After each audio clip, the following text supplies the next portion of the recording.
আজকে এই নীলগঞ্জ ইউনিয়নে তথা সারা বাংলাদেশে 18 বছরের স্বৈর শাসনের অবসানের পর আজ এই মানুষগুলো দেখতে পাচ্ছেন তারা স্বস্তির নিঃশ্বাস ফেলে আজকে রাস্তায় এসে বুক ফুলিয়ে আজকে দাঁড়িয়েছে। এজন্য মহান রব্বুল আলামিনের কাছে আমরা কৃতজ্ঞতা স্বীকার করছি। সম্মানিত সুধী মন্ডলী, আসলে আজকে বক্তব্য দেওয়ার পালা না।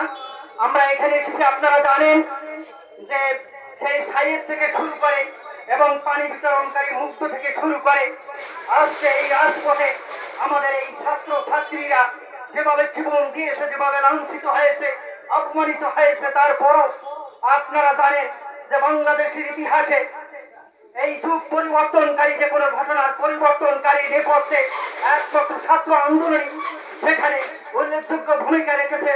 আজও এই নতুন প্রজন্মকে আজকে এই 18 বছরের পর নূতন করে স্বাধীনতার সূর্যটা ফিরিয়ে এনে দিয়েছে।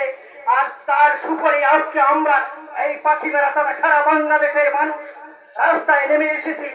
সংগ্রাম সুধী মন্ডলী, আসলে বক্তব্য দেওয়ার পালা না, কথা বলতে গেলে তখন মনের ভিতর নানান ধরনের ক্ষোভ আসে। দীর্ঘ 18 বছরের পঞ্জীভূত ক্ষোভ, এগুলি সামাল দেওয়া যায় না আসলে।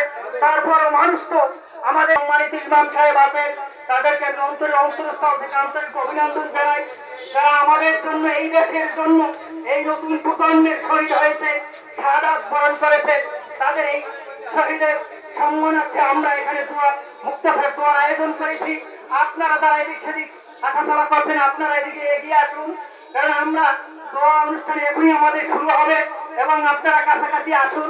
আমরা এই দোয়া অনুষ্ঠানের মধ্য দিয়ে আসলে এই স্বৈর শাসনের অবসান হয়েছে। আজকে স্বৈর শাসন পতনের দিবস হিসেবে আজকে এই দিনটি বাংলাদেশের ইতিহাস না, সারা পৃথিবীর ইতিহাসে স্বর্ণাক্ষরে লেখা থাকবে। আর এই কারণে আমরা এই শুভ সূচনা এই দোয়া এবং মিলাদের মাধ্যমে শুরু করতে চাই। তো আপনাদের সম্মুখে এখন সংক্ষিপ্ত বক্তব্য রাখবেন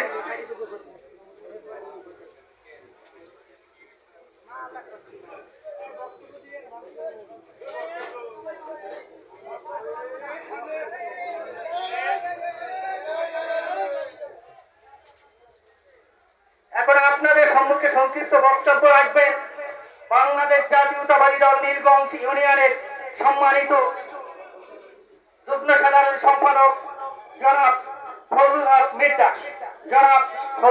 মির্জা।